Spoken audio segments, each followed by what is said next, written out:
जय माता दी दोस्तों, जय श्री हरि। स्वागत है आपका हमारे YouTube चैनल अभव्या वर्ल्ड में। दोस्तों, सबसे प्यारे सांवले सलोने हमारे लड्डू गोपाल, श्री कृष्ण का बाल रूप यानी लड्डू गोपाल की प्यारी सूरत देखते ही भक्तों के मुंह से यही बात निकलती है। घर में लड्डू गोपाल को रखकर उनकी सेवा करने वाले लोगों को तो लड्डू गोपाल से एक विशेष प्रकार का लगाव होता है।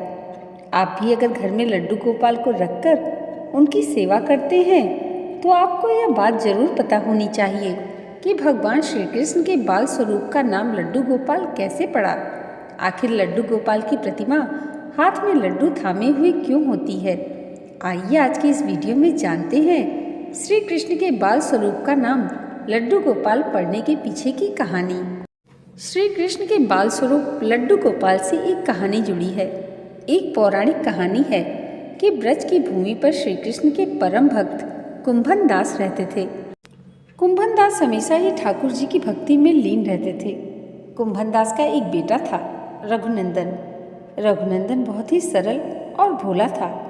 एक दिन कुंभन दास को एक नगर में प्रभु श्री कृष्ण का कीर्तन करने का बुलावा आया। कुंभन दास पहले तो अपनी श्री कृष्ण की भक्ति को छोड़कर नहीं जाना चाहते थे, लेकिन फिर लोगों के समझाने बुझाने पर कुंभन दास मान गए और कीर्तन करने के लिए चले गए। जाते जाते कुंभन दास ने अपने बेटे रघुनंदन को जिम्मेदारी सौंपी कि वे रोजाना श्री कृष्ण को भोग लगाने के बाद ही भोजन करें। कुंभन दास के चले जाने के बाद रघुनंदन ने खाने से भरी थाली श्री कृष्ण की मूर्ति के सामने रख दी। रघुनंदन इतना भोला था कि उसे लगा कि श्री कृष्ण स्वयं अपने हाथों से खाना खाएंगे, लेकिन थाली यूं ही भरी रखी रह गई। यह देखकर रघुनंदन रोने लगा और रो रो कर श्री कृष्ण से खाना खाने की प्रार्थना करने लगा।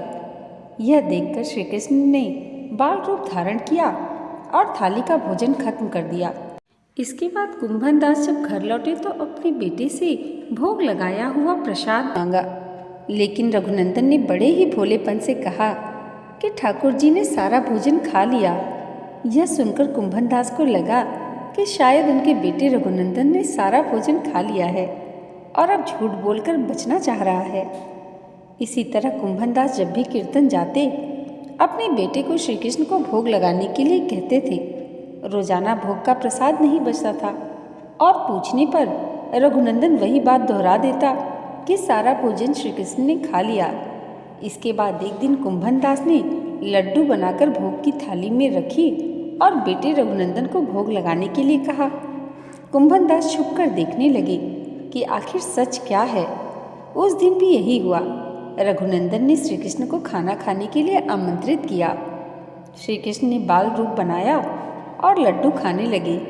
जब कुंभन दास ने स्वयं श्री कृष्ण को बाल रूप में देखा तो वे दर्शन के लिए दौड़े चले आए। उस समय कृष्ण के एक हाथ में लड्डू और दूसरे हाथ वाला लड्डू मुख में जाने को ही था कि वे एकदम जड़ हो गए। इस घटना के बाद से ही उनकी इसी रूप में पूजा की जाती है और श्री कृष्ण के इस बाल स्वरूप को लड्डू गोपाल कहा जाने लगा।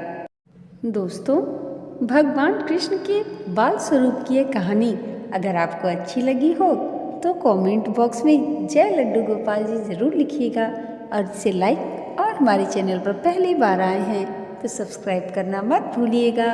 लड्डू गोपाल जी की कृपा आप सबके जीवन पर सदैव ऐसे ही बनी रहे, इसी मंगल कामना के साथ मिलते हैं अगले वीडियो में। तब तक के लिए जय माता दी, जय श्री हरि।